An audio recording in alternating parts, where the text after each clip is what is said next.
Deli with the sauce.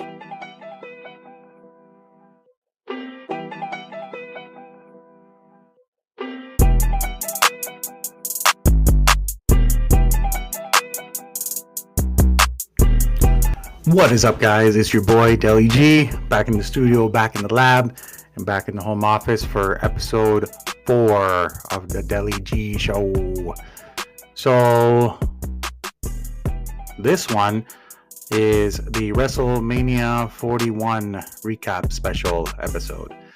So I'm going to talk about, some of the things I liked about the pay-per-view when I was watching it. Now, granted, I was working, so I had one eye on my monitor and one eye on the television, so didn't get to see as much as I wanted to, but I'm going to share with you guys my opinion about what I thought about what I did see. But before we get into anything WrestleMania match related, something cool did happen WrestleMania weekend, just before, I believe, night 1 started, or on night 1.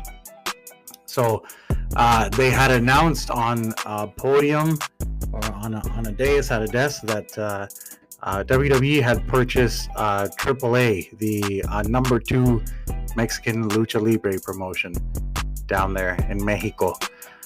And my opinion on that is, I think it's going to be great exposure for Latin fans, and it's going to open up new doors for the WWE to expand its operations in South America, like do more shows in like Brazil, Argentina, all the South American and Latin American countries, and Mexico, of course. So they're going to be able to, acquire talent from there, get some more exposure, and get some more representation, quite frankly. Because really, all you have is like Rey Mysterio and a bunch of other Mexicans. Like, I'm from the Dominican Republic. I would like to see somebody, I would like to see Damian Priest lean into his like Puerto Rican heritage a little more, so he can be like representing. Same with Zelina Vega. She sometimes she'll rep it, but I don't know, not often enough for me. So we need more representation of like Latin American fans and luchadors from places other than freaking Mexico. So, and I know, Stephanie Vaquer is coming up, and that's awesome. And you do have a few Puerto Ricans sprinkled in there, but we're going to need a lot more than that. We're going to need some South American representation and from the Caribbean countries representation as well. So hopefully this will allow WWE to do that, but who knows? I'm hoping for it, since Vince is not there anymore. So that'll be really good. Hopefully we can get a lot more representation of places other than Mexico for aspiring luchadors and wrestlers watching at home. So they can be, that guy's from where I'm from. If he can make it, I can make it, type of thing. So yeah, that was good. I was very happy. I was very pleased to see that. I wonder what's gonna happen with Conan. We'll see. Because I think he might get a nice severance package to go bye-bye. They already, as of right now, actually, they already released the now former AAA World Heavyweight Champion, El Patron, Alberto Del Rio. Bye-bye. Adios. He thought he was coming in the back door, back in WWE. Nah, son. Let's see if he can get another chair thrown at him in another indie promotion. He's already banned from Tijuana after taking that fucking chair shot. If you guys haven't seen that, go watch that on YouTube. It is hilarious. Alberto Del Rio versus Mexican fans, and he gets a fucking chair thrown at him from out of nowhere. It was great. Like, who was it? Friend of the show, James Romero, like he said. He's like, yeah, he's telling Dutch he's very over with the chair throwing crowd. Oh, what a great line, James! What a great line, Mr. Romero. Good job. That one was a good one. Yeah, but yeah, so yeah, AAA sale went down. I don't know. They're speculating in somewhere in the $150, $200 million, something like that. I guess maybe what the equivalent of a NHL franchise used to be. Yeah, so we'll see. And I guess one thing that got mentioned too is that people, don't seem to be talking about enough is that they've got a 30 years worth of lucha tape library that like now WWE and Hunter can like funnel right into Netflix. Bing bong boom. They already have the distribution with Netflix. If they can just get all the masters, funnel that right into Netflix or YouTube, just like they did with the WCW channel, which is awesome. I love how they made that WCW channel. That was great. So, all right, we're gonna get to the part about the actual event of WrestleMania. So, night one.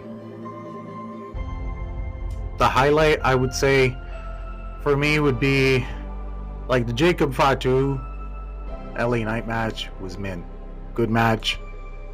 I think LA Knight is becoming a guy who, like, he's so over with everybody, with the crowd, that they don't care if he drops the title,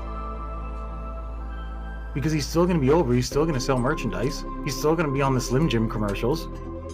So they don't care. They don't care if he drops the title. He doesn't need a title to be over.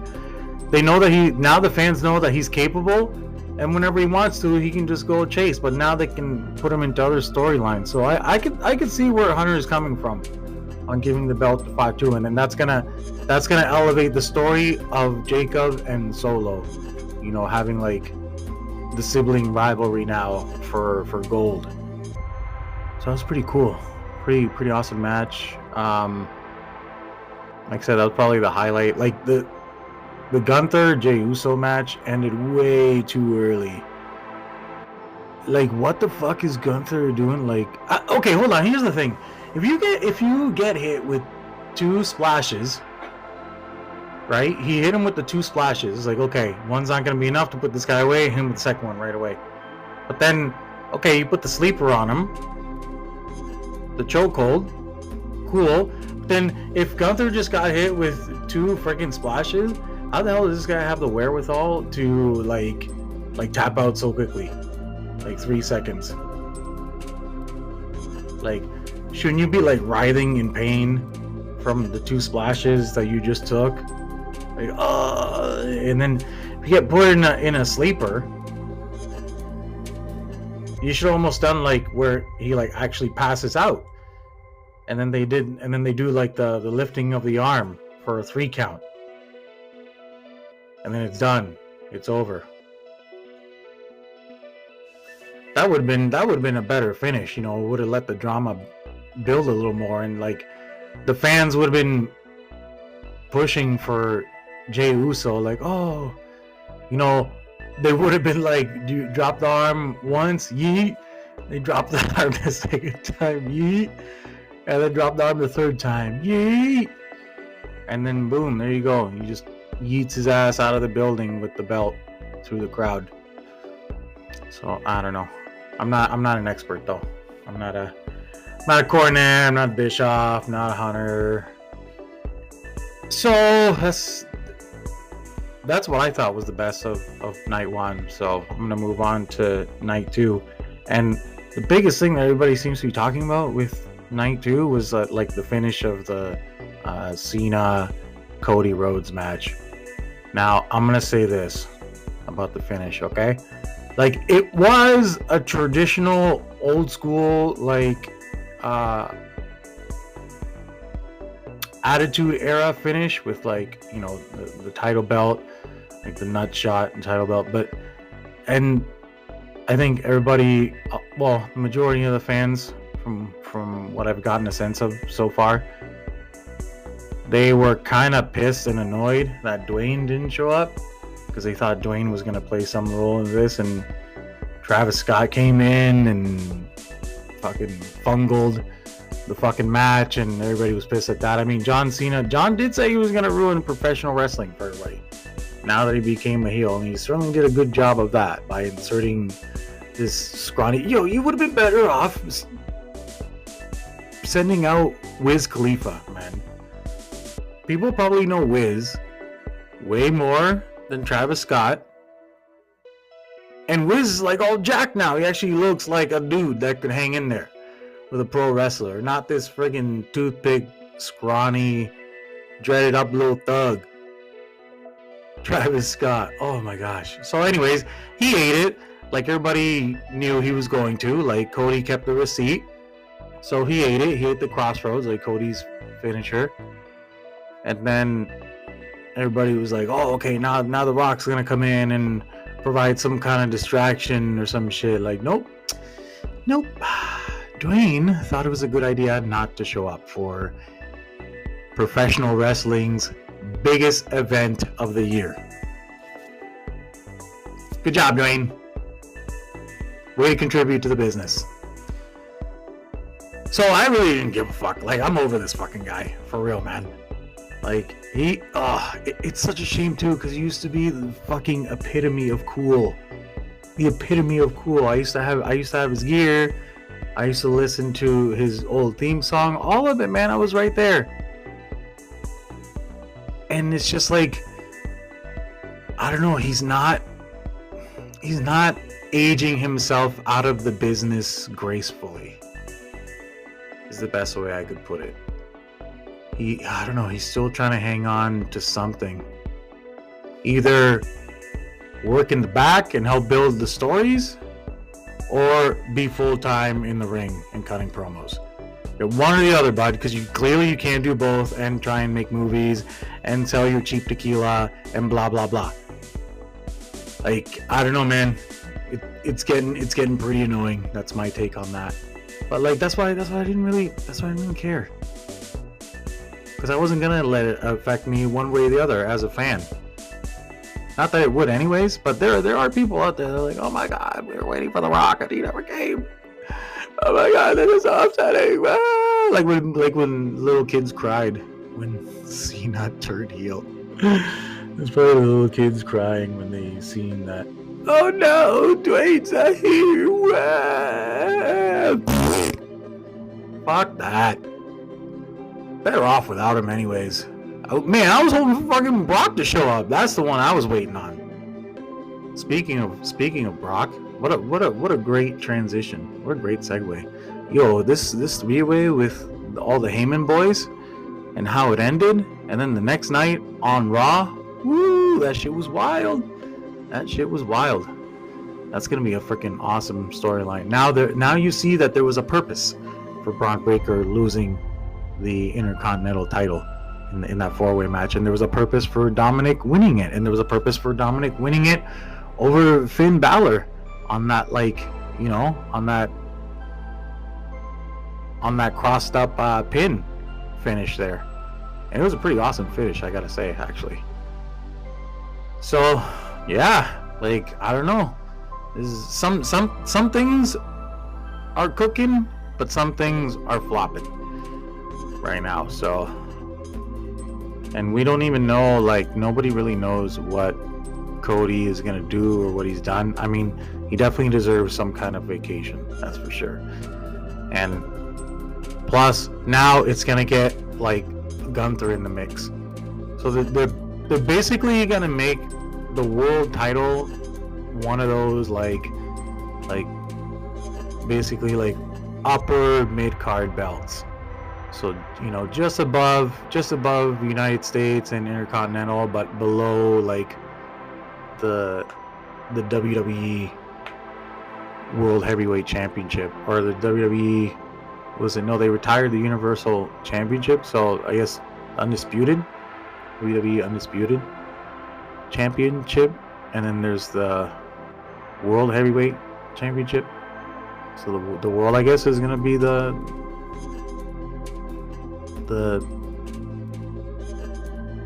belt just above, and then the top belt for the top guys is gonna be the Undisputed belt, I guess, that John Cena has now. I don't know, we'll see.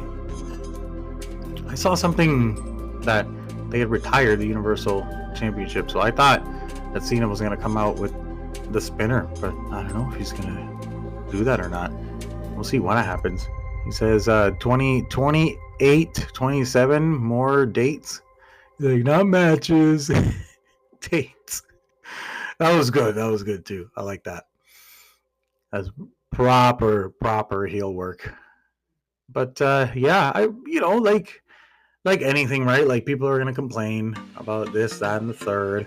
Hunter tried to do the best he could with input from everybody and being fair to everybody, so that nobody throws a hissy fit and there's dissension in the locker room and stuff, and everybody gets along and sings kumbaya in the back and does a good job and cooperates with everybody. And I think Drew, I'm spoken on a few folks here, but like Drew McIntyre, he needs to be like next in line here. Like I know Randy is gonna get his shot at Backlash, but we gotta get Drew back in this. Like I think he's being so underused, and I don't know what to do about Damien. Like he works well, he's liked in the back, he's got size and an awesome voice, but he probably the same thing about what they were saying about like Carlito and RVD is that they're almost like too cool for school, and we need to see more fucking rage. So it's a work in progress, though. There's still a few years. Crazy that he's 42, but then again, I'm 40, so. And I'm in pretty awesome shape. Oh, another great transition. This is the last thing I'm going to touch on before I go here, because I got a lot of heat for this on Facebook. I was talking about how Kevin Owens was doing that interview with the Van Vliet schmuck, and they had brought up the subject of how people talk about his weight and whatnot. So I put a comment on there, and people were like, "Oh no, he can do this, he can do that." Like, listen. My whole thing is, the guy is exactly the same age as me. Okay, he's got all the money he could have. He's got all the opportunities he could have from sponsors, and the fact that he's pretty much been the same, and I name dropped some guys in there that were like, oh, okay, well, this guy was on steroids, and this guy is this and that and that. He couldn't do the moves and all that. Okay, but they looked the part, though. They looked the part, and in the end, we're successful. Now, tell me, and there's some names that I didn't even bring up that I should have. Tell me about AJ Styles, his transformation. Randy Orton, his transformation. Jacob Fatu. Look at Jacob Fatu when he was in the Indies. Dude was looking almost like a fucking sumo wrestler, and look at him now. He's jacked up. So you guys, even Moxley in AEW, just before he started the Knight Riders or whatever the fucking group that he's in, faction on AEW, he put in the work and got himself jacked so he can look better on TV. The Death Riders, that's it, Death Riders. Got himself leaned out, jacked. You could see it. Even Moxley. The guy who doesn't give a fuck. Same thing as KO.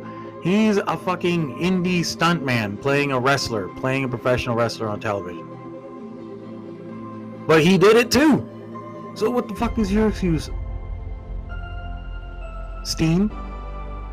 Here's what you do, okay? So if take this time off, let the neck heal up nice and proper, real good. Take it easy. Don't be doing any stupid fucking stunts. Let it heal up nice and proper, okay? So that when the doctor clears you for contact, you fucking get your ass in the gym and you hit it like you've never hit it before. So is there any correlation with your ass needing fucking neck surgery and all these dudes getting dropped on their fucking head? Near falls? Obviously Big E's the exception because the other dude fucking doesn't know how to fucking work. That's totally different. But these guys that have close calls where they land and you think oh, but they're fine afterwards. So why do you need surgery? I don't think that's a fucking coincidence, bud. Get your ass fucking fit and strong and you might be able to be a little bit more durable. That's all I'm gonna say about that, folks. I'm gonna end it on that.